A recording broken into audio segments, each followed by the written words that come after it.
আমরা tax holder নাগরিক, tax দেই আমরা, আমরা ট্যাক্স ছাড়া এই দেশে থাকি না। ওয়াজ মাহফিলে আসি আমরা অনুদান দিয়ে সার্বিক সহযোগিতা করে এখানে এসে দাঁড়াই। আর অনেক সবার কথা বলছি না, অনেক বক্তা আছে অর্থের বিনিময়ে এখানে আসে। বিচার করতে হবে। একজন সমাজবাসী, সমাজপতি, সমাজের যে কমিটি, সে যতটুকু এই সমাজের কল্যাণের কাজ করতে পারবে, একজন ইমাম কিন্তু পারে না। সে তো ইমামের দায়িত্ব নিয়ে বসে আছে।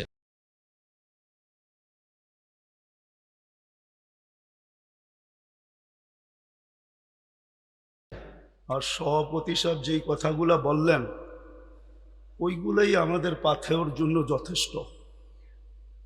কেননা ওনারা আমাদের দেশের কর্ণধার, ওনাদের কৃপাই আমরা বেঁচে আছি। ওনাদের কৃপা যদি না থাকতো তাহলে হয়তো আমরা দেশে থাকতেও পারতাম না, বা দেশে থাকতামও না। কোথায় থাকতাম আল্লাহই জানে। বিদায় আমি কথা লম্বা করতে চাইতেছি না, আমিও আপনাদের কাছ থেকে বিদায় নিতেছি। আমার পরে যেই বক্তা উনি আসবেন, আমি আপনাদের কাছে অনুরোধ রাখব যে আপনারা ওনার কথা শুনবেন। বলে আমি আমার কথা শেষ করলাম। ওমা আলাইনা ইল্লাল বালাগ।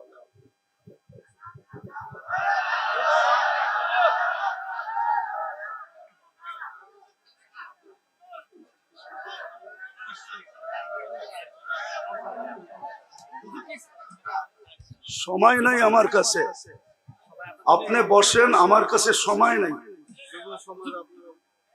রাখেন রাখেন রাখেন। আমরা সমাজে উইরা আসি নাই, আমরা এই দেশের নাগরিক। আমরা বসেন বসেন, আমরা ট্যাক্স হোল্ডার নাগরিক, ট্যাক্স দেই আমরা, আমরা ট্যাক্স ছাড়া এই দেশে থাকি না। আপনারা বসেন, আপনারা বসেন। আমাদের দেশের কালচার এটা হয়ে গেছে, সবাই হুজুরদের কথা বলে কিন্তু হুজুরদেরকে আন্ডার এস্টিমেট করে। আমি পায়ে হাত দিয়ে বলবো, আমাকে কেউ আন্ডার এস্টিমেট করেন না। আপনারা আমাকে চিনেন না, আমার পরিচয় জানেন না। বসেন, আপনারা বসেন, আপনারা বসেন। আমার পরিচয় আপনারা জানেন না, আপনারা আমাকে আন্ডার এস্টিমেট করেন না। আমরা সর্বওয়াজ মাহফিলে এটা ভুগতেছি আজকে 16 বছর ধরে না। আমরা জন্ম থেকে জ্বলছি, যেটা বাংলাদেশের প্রবাদ বাক্য, আমরা জন্ম থেকে জ্বলছি, জন্ম থেকেই জ্বলা। আর কতদিন? আপনাদের পায়ে হাত দিয়ে বলি বসেন, আওয়াজ করবেন না, কেউ আওয়াজ করবেন না। আমাদের সময়ের দাম আছে, আমাদের সময়ের দাম আছে। এরকম যে আমাদের সময়ের দাম নাই বা আমাদের এইটা কইরা খাইতে হবে এরকম কোনো জরুরি না যে আমাদের ওয়াজ করেই খাইতে হবে। আমাদের খাওয়ার অনেক ব্যবস্থা আল্লাহ রেখা দিছে। যে আল্লাহ আমাকে জন্ম দিছে, উনি আমার খাওয়া তৈরি করেন না, না খাওয়া ছাড়া আমাকে দুনিয়াতে পাঠায় দিছে যে আমাদেরকে এইভাবে করে খাইতে হবে। আপনাদের পায়ে হাত দিয়া বলি, আওয়াজ করবেন না। বাস আমি যেটা বলছি, সভাপতি সাহেব আমাদেরকে দিক নির্দেশনা ভালোই দেখাইছেন, খারাপ না। কিন্তু আমি আপনাদেরকে বলতেছি, আমার হাতে সময় নেই, আমার আরেকটা প্রোগ্রামে যেতে হবে। আমার এখানে লেখা আছে 9টা। দেখেন যদি লেখা না থাকে। এখন বাজে কয়টা বলেন তো আপনারা? হ্যাঁ, আপনারা আপনাদের লেখার উপরে আন্তরিক না? আন্তরিক না? আপনারা তো আন্তরিক না। আপনারা আমাকে 9টার সময় দিতে পারেন না। আপনারা এখন বাজতে শেষ 35 মিনিট আপনারা আমার লস করছেন। বিদা আমি আপনাদেরকে সময় দিব কোত্থেকে? আমার তো ছিল 9টার থেকে আমি 10টা দিব আপনাদেরকে 1 ঘন্টা। আমার মিশনই কি যুবকদেরকে নিয়ে খেলা? আমি তো যুবকদেরকে নিয়েই খেলি। যুবকদেরকে তো আমরাই তৈরি করছি। আমি যদিও দেশের স্বাধীনতা দেখি নাই, আমি দেখবো কোত্থেকে? ওই 4 তারিখের রাত্রে তো আমি ইংল্যান্ড থেকে কানাডায় যেতেছিলাম। আমি তো জমিনেই ছিলাম না, 39,000 ফিট উপরে ছিলাম। নামার পরে আমি শুনছি দেশ স্বাধীন হয়ে গেছে। ওই দিন থেকে আমার দিলে জন্ম নিছে। আর আমি জানি আমার দেশের যুবক নিয়ে কোথায় রিচার্জ চলতেছে। আমার দেশের কয়জন বলতে পারবে এটা আমি জানি না, কিন্তু আমি জানি আমার দেশের যুবকদেরকে নিয়ে কোথায় রিচার্জ চলতেছে, কোন কোন দেশে বাংলাদেশের যুবক নিয়ে রিচার্জ চলতেছে। যে একটা দিন ছিল স্বপ্নে ভাবতে পারতো না। স্বপ্নে যদি কেউ কাজ করা ভাবতো, যে উনি স্বপ্নে ভাবতেছে ঘুমের ভিতরে যে কাজ করা ফেলবে, তো উঠা দেখছে হ্যান্ডকাপ নিয়ে দাঁড়ায় আছে। যদি জিজ্ঞাসা করে হ্যান্ডকাপ, বলে তুমি তো স্বপ্নে দেখতেছিল না সরকার কাজ করবা, আমরা টেকনোলজির মাধ্যমে জেনে ফেলছি, বিদায় তোমার হাতে হাত করি পড়াইতে চলে আসছি।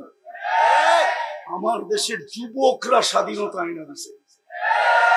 যুবকরা যদি না দাঁড়াইতো, আরো 50 বছরের ভিতরে কারো স্বাধীনতা আনার ক্ষমতা ছিল না। বিদায় আমার যুবকদেরকে নিয়ে কোথায় রিচার্জ চলতেছে আমি জানি।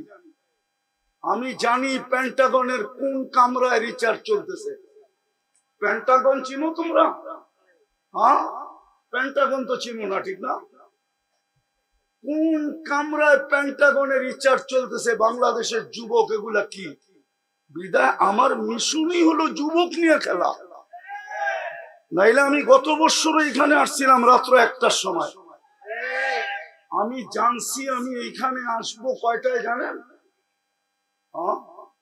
8টার সময় জানছি আমি এখানে আসবো। যদি আমি জানতাম তো আমি আসতাম না। কসম খোদা, আমাকে কেউ নিয়ে আসতে পারতো না। আমি জানছি 8টার সময় যে আমি এখানে যেতেছি, কিন্তু আমি এর আগে জানতে ছিলাম আমি আরেকটা মার্কেট আছে ওইদিকে। কি মার্কেট জানি? সুলতান মার্কেট যাব, কিন্তু আমাকে বাইপাস করে এখানে নিয়ে আসছে। আমি জানলে আসতাম না, আমার আসার ইচ্ছা ছিল না। সময়টা অনেক চলে গেছে। মানুষের মেমোরির ভিতরে একটা জিনিস সেট থাকে, সেটটা নষ্ট হয়ে গেছে। এখন আপনাদেরকে আমি কি শোনাবো, কিন্তু এতটুকু শোনাবো যুবকদেরকে, যৌবনের মূল্যায়ন করো। কেননা তোমার উপরে আল্লাহর বাজেট ব্যয় হইতেছে। আমাদের সবার উপরই আল্লাহর বাজেট ব্যয় হইতেছে। যতই ব্যক্তিত্ব দেখাই না কেন, যদি আল্লাহর কাছ থেকে পানির দামে অক্সিজেন কিনতে হতো, তাহলে ডেলি 16,500 টাকা বিল দিতে হতো, মাসে 4,95,000 টাকা বিল দিতে হতো। এই এলাকায় বাড়ি আর ঘর আর বিল্ডিং কারো লেংটি পর্যন্ত থাকতো না, লেংটি। বিদায় তোমাদের পায়ে হাত দিয়ে বলি, যৌবনটাকে মূল্যায়িত করো। অমূল্য রত্ন আল্লাহ দিছেন। পুরুষকেও বলি পুরুষত্বের মূল্যায়ন করেন, মা বোনদেরকে বলি মাতৃত্বের মূল্যায়ন করেন। চলে যেতে হবে কালকে আল্লাহর কাছে। দুনিয়ায় কয়দিন, দুনিয়ার বাহাদুরি কয়দিন, হাতে আছে যতদিন, বাপনে বাইচা আছেন যতদিন। নাইলে অতীতেই তো দেখতাম তেল মারতে মারতে মারতে মিডিয়ালারা তেলের দাম বাড়ায় দিছিল। বিনা তেলে কিভাবে পাকাইতে হয় এটা পত্রিকায় লিখতে শুরু করছে। আজকেও দেখতেছি স্বৈরাচার বলতে বলতে গলা শুকায় ফেলতেছে, মাঝে মাঝে শুকায় আবার পানিও খায়। তো চিত্র তো দেখতেছি আমাদের চোখেই। দুনিয়ায় কতক্ষণ আমি বেঁচে আছি, যতক্ষণ, অথবা আমার কাছে আছে যতক্ষণ। যেদিন থাকবে না, আমিও থাকবো না, আমার কাছেও থাকবে না। এই জন্যই মৃত্যু লগ্নে 4 জন ফেরেশতা আসে। প্রথম ফেরেশতা ধ্বনি দেয় কানের ভিতরে, ইনকাতা আতিল আজাল অনকাতা আতিল আমাল, তোমার বয়স শেষ, আশা শেষ। দ্বিতীয় ফেরেশতা একটা চিৎকার দিয়ে কানটাকে ফাটায় ফেলে, সালাল ইস্তেগাল, বড় ব্যস্ত ছিল, আল্লাহ ডাকলেও আসার সুযোগ হইতো না। আল্লাহ ডাকে, কে ডাকে? কে ডাকে? 5 বেলা কে ডাকে? 90% মানুষ নামাজ পড়ে না।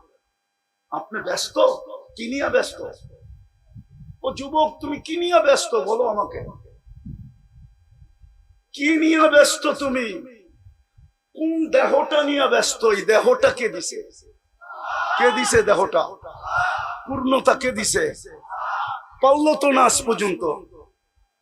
আমাদের আগের যে প্রধানমন্ত্রী ছিল শেখ হাসিনা, এর ঘরেই তো প্রতিবন্ধী আছে, লক্ষ কোটি টাকার মানুষ পারল না তো প্রতিবন্ধিত্ব দূর করতে, নাইলে ওনার মেয়ে প্রতিবন্ধী সংস্থার চেয়ারম্যান হলো কি করে? ওনার ঘরে যদি প্রতিবন্ধী না থাকতো, না নাই প্রতিবন্ধী ওনার ঘরে, ওনারা কি জানে না পূর্ণতা কে দিছে?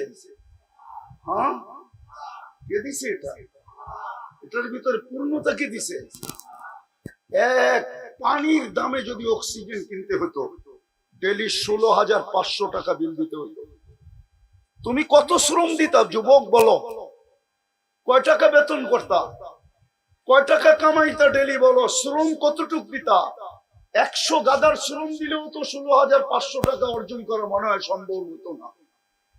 কে বাজেট ব্যয় করে? আরে বলেন না জুড়ে।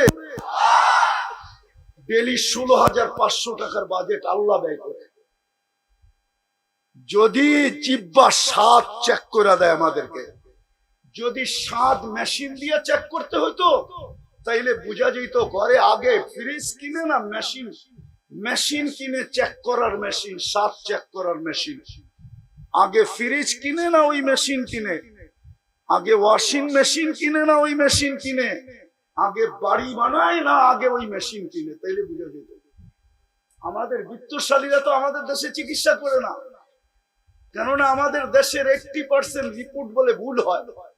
এই জন্য দেখবেন অসুস্থ হইতে দেরি, চুপে চুপে ইন্ডিয়া যেতে দেরি করে না, চুপে চুপে সিঙ্গাপুর যেতে দেরি করে না, চুপে চুপে থাইল্যান্ড যেতে দেরি করে না, আমেরিকা ইংল্যান্ড যেতে দেরি করে না। হইতে পারতো আপনি মেশিন কিনছেন বটে, কিন্তু আপনার মেশিন যদি ভুল রিপোর্ট দিত আপনি কি করতেন? তাইলে তো প্রতিদিন খাইতেন আর প্রতিদিন হাসপাতালে যেতেন। আজ পর্যন্ত তো আপনার জিহ্বা ভুল রিপোর্ট দিল না।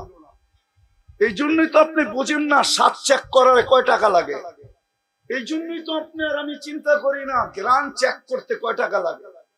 এরকম এই শরীরটা খুইলা দেখানো যায় একটা একটা। 24 ঘন্টা আল্লাহটা বুক করি। এই জন্যই তো আল্লাহ এক জায়গায় বলছেন আফা হাসিবতুম আন্নামা খালাকনাকুম আবাস, তোর ধারণা কি তুই অনর্থক সৃষ্টি? তো আরেক জায়গায় হাদিসের ভিতরে বলছেন আতাইতু কাইনানে তানদুরু বিহা ওয়ালা উহাসি, এটা কি তোর ধারণা যে চক্ষুটা দিলাম তুই সারাদিন দেখিস, এটা অনর্থক আর হিসাব নিব না? চক্ষুর ভিতরে কয়টা ক্যামেরা? দুই চোখে 26 কোটি ক্যামেরা। যুবক যখন তুমি তাকাও তো 26 কোটি ক্যামেরা একসাথে ফ্লাশ করে, একসাথে ফ্লাশ। যেরকম তোমাদের ক্যামেরায় ফ্লাশ হয় এরকম 26 কোটি ক্যামেরা একসাথে ফ্লাশ হয়। আল্লাহ তো এটাই বলতেছে আতাইতু কাইনানে তানদুরু বিহা ওয়ালা উহাসিব, এরকম দৃষ্টি শক্তি দিলাম আর তুমি সারাদিন দেখো আর তোমার হিসাব নিব না। আতাইতুকা উযুনানি তাসমাউ বিহা ওয়ালা উহাসিব, তোকে শ্রবণ শক্তি দিলাম, তোর ভাবনা কি হিসাব নিব না? আতাইতুকা লিসানান তানতিকু বিহি, তোকে বাক শক্তি দিলাম, সারাদিন বক বক করিস, তুই ভাবতেছস হিসাব নিব না? শুধু হিসাব নিব না, কোরআন বলতেছে ওয়া রাকিবুন আতীদ, মা মিন কাউলিন ইল্লা লাদাইহি রাকিবুন আতীদ। আল্লাহ বলে দুই চৌকিদার বসায় রাখছি, অডিও চলতেছে, 24 ঘন্টার অডিও চলতেছে। এমন কি ঘুমের ভিতরে কি বলো ওইটা অডিও চলতেছে, যদিও ঘুমেরটা ডিলিট করে দেওয়া হবে, বাকি একটাও ডিলিট হবে না। আল্লাহ বলে আতাইতুকা আকলান তুমাইয়িসু বিহি, এরকম একটা ব্রেন দিলাম যেটা দিয়ে তুমি ভালো মন্দ বোঝো, আর তুমি ভাবো তোমার হিসাব হবে না, তোমার হিসাব হবে না।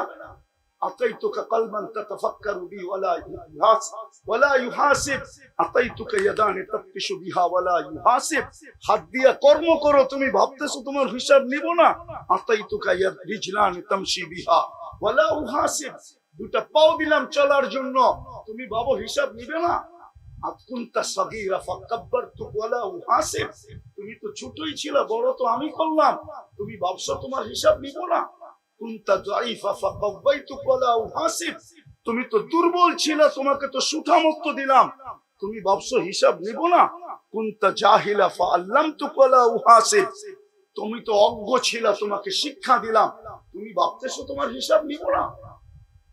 কুনতা মিসকিনা, তুমি তো মার পেটের থেকে অসহায় আসছিলে, আগনাইতো, স্বয়ং সম্পূর্ণ তো আমরাই করলাম, তোমার ধারণা কি তোমার হিসাব নিব না?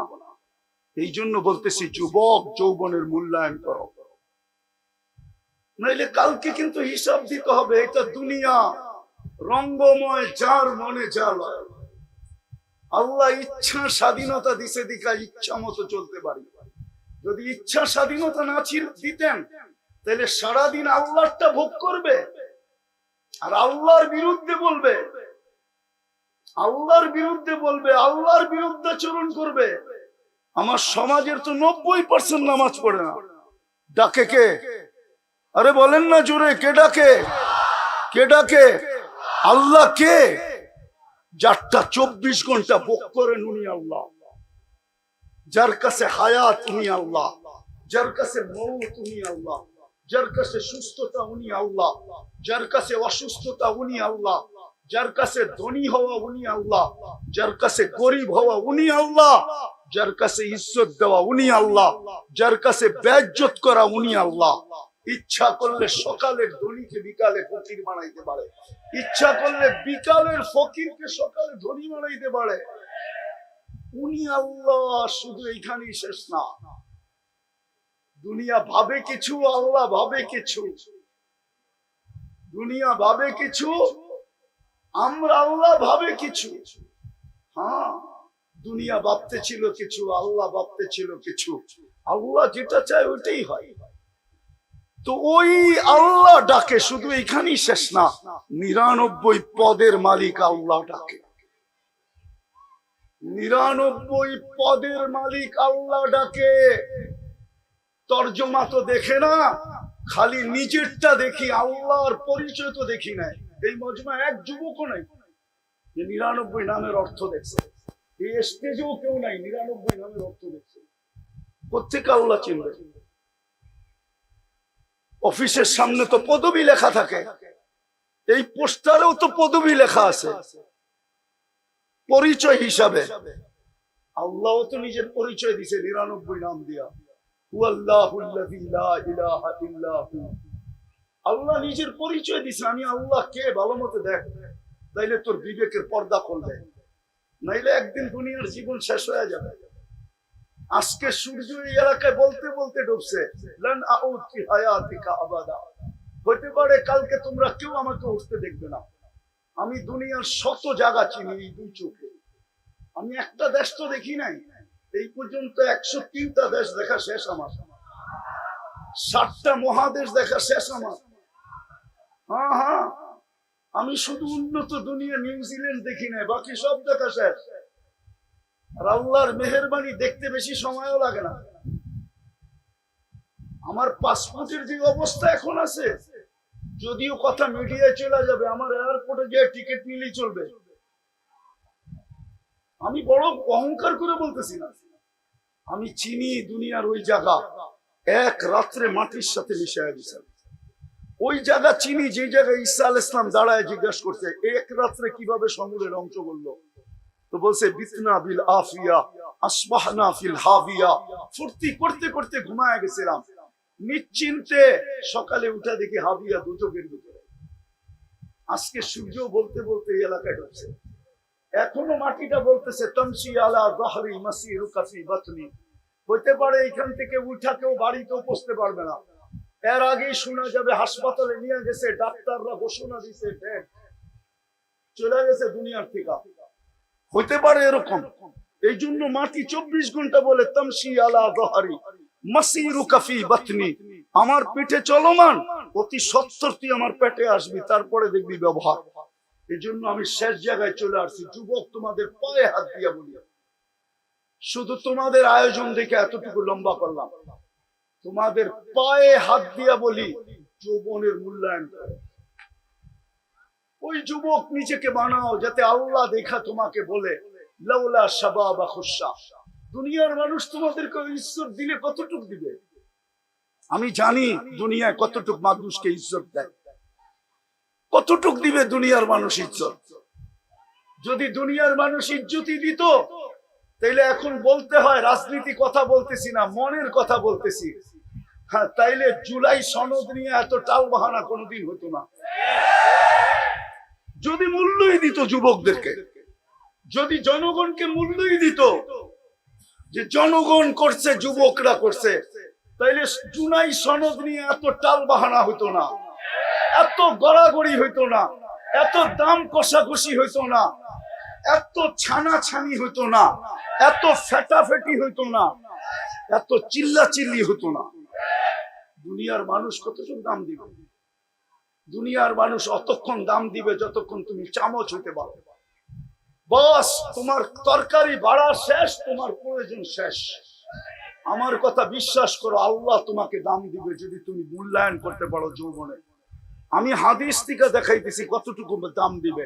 আল্লাহ বলে লাউলা শাবাবা খুশা, ওই যুবকরা যদি জমিনে না থাকতো যে নিজেকে লজ্জাপতির মতো আল্লাহর ভয়ে গুটায় নিছে, আল্লাহ বলে লাজালতুস সামা হাদিদা, আমি আকাশকে লোহার বানায় দিতাম, আর আরদা সাফসাফা, জমিনকে তামার, ওমা আনসালতু মিনাস সামাই কাতরা ওমা আমবাতু মিনাল আরদি হাব্বা, জমিন থেকে একটা শস্যের দানা না, আকাশ থেকে একটা বৃষ্টির ফোঁটা না, বাল আনসালতু আলাইহিমুল আযাবা সাব্বা, একের পর এক আযাব দিয়ে ধ্বংস করে ফেলতাম। আর করবেন না কেন? আল্লাহ ডাকে, তারপরও তো আসে না, বলে আমি ব্যস্ত, আমি এই কাজে সেই কাজে, এই সেবায় সেই সেবায় ব্যস্ত। আল্লাহ ডাক, যে আল্লাহ অস্তিত্ব দিল, 99 পদের মালিক, শুধু আল্লাহ হইলে না মনকে বুঝাইতে পারতাম। শুধু আল্লাহ তো না, রহমান, রহিম, মালিক, কুদ্দুস, সালাম, মুমিন, মুহাইমিন, আজিজ, জব্বার, মুতাকাব্বিরুল খালিকুল বারিকুল মুসাব্বিরুল গফফারুল কহ্হারুল ওয়াহ্হাবুর রাজ্জাকুল ফাত্তাহুল আলিমুল কাবিদুল বাসিতুল খাফিদুর রাফিউল মুইজ্জুল মুকিল্লুস সামিউল বাসীরুল হাকামুল আদলুল লতীফুল খবীরুল হালিমুল আযীমুল গফুরুশ শাকুরুল আলিকুল কবীরুল হাফিজুল মুকিতুল হাসিবুল জলিলুল করিমুল রকিবুল মুজিবুল ওয়াসি আল হাকিমুল ওয়াদুদুল মজিদুল বাঈকুল শাহীদুল আকবুল ওয়াকিলুল কবিয়ুল মতিনুল আলিকুল হামিদুল মুসি আল মুবদি আল মুঈদ আল মুহয়ি আল মুমীত আল হাইয়্যু আল কাইয়্যুম আল ওয়াজিদ আল মাজিদ আল ওয়াহিদ আল আহাদ আল সামাদ আল কাদির আল মুক্তাদির আল মুকদ্দম আল মুআখ্খার আল আউয়াল ওয়াল আখির আল যাহির ওয়াল বাতিন আল ওয়ালি আল মুতাওয়ালি আল বদর আল তাওয়াব আল মুনতাকিম আল আফু আর রউফ মালিক আল মুলক আল জালাল ওয়াল ইকরাম المقسط والجامع والغني والمغني المانع الضار النافع النور الهادي البديع والباقي الوارث والرشيد الصبور جل جلاله 99 পদের মালিক আল্লাহ ডাকে। 90 ভাগ আসে না নামাজ, 90 ভাগ নারী পুরুষ নামাজ পড়ে না। সে এক কাহিনী দিয়ে ইতি টানতেছি, এই জন্যই এক আল্লাহওয়ালা কবরস্থানে বসে কাঁদতেছিল। এক যুবক জিজ্ঞাসা করছে, বাবা তুই কবরস্থানে কাঁদিস কেন? এইখানে তোর কান্না দেখবেই বা কে? আর তোর যদি কোনো প্রয়োজন থাকে মিটাইবই বা কে? তুই লোকালয়ে কাজ যায়া। তো বাবা বলতেছে, কেন কাঁদতেছি জানিস যুবক? বললে কি তুই বুঝবি?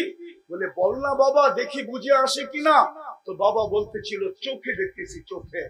এই মানুষগুলা যখন দুনিয়ার উপরে ছিল, আল্লাহ 24 ঘন্টা মাফ করার জন্য ডাকতেন, কিন্তু কেউ মাপের জন্য হাত উঠাইত না। আজকে 24 ঘন্টা আল্লাহ মাফ করার জন্য ডাকে। যুবক, তোমাকে 24 ঘন্টা ডাকে। এখন তো প্রথম আকাশ থেকে ডাকতেছে। ইমাম বুখারী বলছে, আমি বলি হাল মিন মুস্তাগফির ফাগফির আলা। তারপরে বাবা বলতেছিল, বেটা সচক্ষে দেখতেছি এখন সবাই 24 ঘন্টা মাফ চাইতেছে, আল্লাহ একবারও তাকায়া দেখে না। জানি না কথাটা যুবকদের দিলে লাগাইতে পারছি কিনা। আজকে মাফ করার জন্য ডাকে, কেউ হাত তোলে না, না নারী, না পুরুষ, না যুবক, না বৃদ্ধ, না শাসক, না শাসিত, কেউ হাত উঠায় না। কবরে যাওয়ার পরে মাপ চাবে, ওই দিন আল্লাহ আর তাকায়া দেখবে। এই জন্য আসো যুবক, যৌবনের মূল্যায়ন করি। পুরুষদেরকে বলতেছি পুরুষত্বের মূল্যায়ন করেন, মা বলতে বলতেছি মা বল, নারীত্বের মূল্যায়ন করি। প্রত্যেক শ্রেণীর মানুষকে বলতেছি মূল্যায়ন করেন। মৌত কখন চলে আসবে কেউ জানে না, ওইখানে কোনো পরিচয় চলবে না। যদি চলতো, একটা বলতেছি একটা, তাহলে আবু তালেবের কবর আজকে 25-30 না 89 থেকে এই পর্যন্ত আমাকে কাঁদাইতো না। হ্যাঁ হ্যাঁ, 89 থেকে প্রথম আমি মক্কা গেছি 89-এ, 89 থেকে নিয়ে এই পর্যন্ত প্রতি বছর আমাকে কাঁদাইতো না। একবার না, যতবার যেই ততবারই কাঁদায়। আমি চিনি উনার কবর কোথায়, কার পাশে, কোন কবরস্থানে, যেটাকে ওলামারা জান্নাতুল মুআল্লা বলে, উপরের জান্নাত, মক্কার কবরস্থান। কার পাশে? খাদিজাতুল কুবরা রাদিয়াল্লাহু তাআলা আনহার পাশে আবু তালেবের কবর। ওই কবর আমাকে কোনোদিন কাঁদাইতো না। বললাম তো 89 থেকে কাঁদাইতেছে, প্রতিবার 2 বার 3 বার, প্রতি বছর বহুতবার কাঁদাইতো না। আপনি চিনেন না আবু তালেবকে? সম্পর্ক কার সাথে ছিল আপনি এটাও জানেন না। আপনি কোত্থেকে জানবেন মুহাম্মদুর রাসূলুল্লাহকে? একটা কথা বলি, কবরে প্রথম প্রমাণ করতে হবে, প্রথম কবরের সুয়াল। যারা বলে প্রথম সুয়াল কবরের মান রব্বুকা, এটা মনে হয় তেমন ঠিক না। 3টা প্রশ্ন হবে, এটা ঠিক, কিন্তু প্রথম প্রশ্ন হবে মা কুনতা তাকুলু ফি হাদার রাজুলি মুহাম্মাদি। ইমাম বুখারী লেখছেন, ইমাম মুসলিম লেখছেন রহমতুল্লাহ আলাইহি, প্রথম প্রমাণ করতে হবে আল্লাহর রসুলের রঙে তুমি কতটুকু রঙিন ছিলা। কেননা মুহাম্মদুর রাসূলুল্লাহ না হইলে আমরা আল্লাহ চিনতাম না। হ্যাঁ, আল্লাহ চিনতাম না, দিন চিনতাম না, কোরআন চিনতাম না, কোরআন পাইতাম না। মুহাম্মদুর রাসূলুল্লাহ না হইলে এক রাত্র 83 বছরও পাইতাম না। এক রাত্র যে 83 বছরের ইবাদত, এত বড় মর্যাদা আমাদের কপালে জড়তো না। আমরা তো মুহাম্মদুর রাসূলুল্লাহ চিনি না। মুহাম্মদুর রাসূলুল্লাহ আমার সমাজ চিনে না, আমার সমাজের যুবকরা চিনে না, আমার সমাজের কেউ চিনে না। যদি চিনতো তাহলে বাংলাদেশে কেন চিৎকার দিতে হতো কাদিয়ানীকে কারণ অমুসলিম ঘোষণা করার জন্য? হ্যাঁ, কেন চিৎকার দিতে হতো যে কাদিয়ানীকে অমুসলিম ঘোষণা করেন? যেই দেশে 90% মুসলমান, ওই দেশে কেন চিৎকার দিতে হতো? হ্যাঁ, সেমিনার কেন করতে হতো? ওলামাদেরকে কেন এই জন্য জেলে যেতে হতো? গুমের কেন শিকার হইতে হতো? এই মুহাম্মদুর রাসূলুল্লাহ আমরা চিনি না। বিদায় কবরের প্রথম প্রশ্ন প্রমাণ করতে হবে তুমি উনার রঙে কতটুকু রঙিন ছিল। হ্যাঁ হ্যাঁ, প্রথম প্রশ্ন এটা। বুখারী শরীফ উঠায় দেখেন, আমি বানায় বলতেছি না। মুসলিম শরীফ উঠায় দেখেন, আমি বানায় বলতেছি না। প্রথম প্রশ্ন হবে এটা। এই জন্য পায়ে হাত দিয়া বলি, নিজেকে মূল্যায়িত করি, তাহলে দুনিয়ার মূল্য কতক্ষণ? কবির কথাই তো সত্য, মিলে খাক মে আহলে শাহ कैसे कैसे, जमी खा गई नौजवान कैसे कैसे, अजल ने न छोड़ा किसरा न दारा, उसी से सिकंदर सफाते भी दिहारा, हर एक लेके क्या क्या हसरत सुधारा, परा रह गया यही ठाठ सारा, बचपन ने तुझे बरसू खिलाया, जवानी ने मजनू बनाया, बुढ़ापे आके फिर क्या क्या सिखाया, अजल तेरा कर देगी बिल्कुल सफाया, तुझे दुल्हन के रहो सबसे आला, वो जीनत निराली हो फैशन निराला, यूं ही जिया करता है क्या मरने वाला, तुझे हुस्न जाहिर में धोखे में डाला, जगह जी लगाने का दुनिया नहीं है, ये इबरत की जा है तमाशा नहीं है, अफा हसिबतुम अन्नमा खलकनाकुम अबस। শুধু ঐতিহ্য থেকে যাবে, ঐতিহ্য বেশি দূরে তো না, এটা তো গাজীপুর, ঠিক না? হ্যাঁ, এটা গাজীপুর তো। হ্যাঁ, বাওয়ালের রাজা নাই, কিন্তু জমিন নিয়ে কামরা কামড়ি এখনো চলতেছে কোর্টে। আমরা চিনি কারা কামরা কামড়ি করতেছে। আমরা এই দেশেই থাকি, আমরা এই দেশেই বড় হয়েছি, আমরা এই দেশি ব্যাকগ্রাউন্ড নিয়ে উঠছি। আমরা চিনি কারা বাওয়ালের জমিন নিয়ে এখনো কামরা কামড়ি করে, অথচ বাওয়ালের রাজা নাই। ঐতিহ্য আছে, ঐতিহ্য। যুবক, তোমারও ঐতিহ্য থেকে যাবে, আমারও ঐতিহ্য থেকে যাবে, আমরা থাকবো না। চলো আজকে তওবা করে আল্লাহর কাছে নিজেকে দামি বানাই। পারবা তওবা করতে? কে কে পারবে দেখি? তাইলে তওবা করি, আল্লাহ অতীত থেকে তওবা করলাম। বলো বলো মনের থিকা, বলো মনের থিকা। সর্বশেষ আজকের থেকে তওবাকে অভ্যাস বানাও। ঘুমের সময় তওবা করে ঘুমাও। নিয়ম চিৎকার দিবে কিন্তু আর তাকায় দেখবে না। আজকে 24 ঘন্টা। আর সর্বশেষ আজ থেকে নামাজ ছাড়বো, পাক্কা ওয়াদা। আল্লাহ আমাদেরকে আমল করার তৌফিক দান করেন।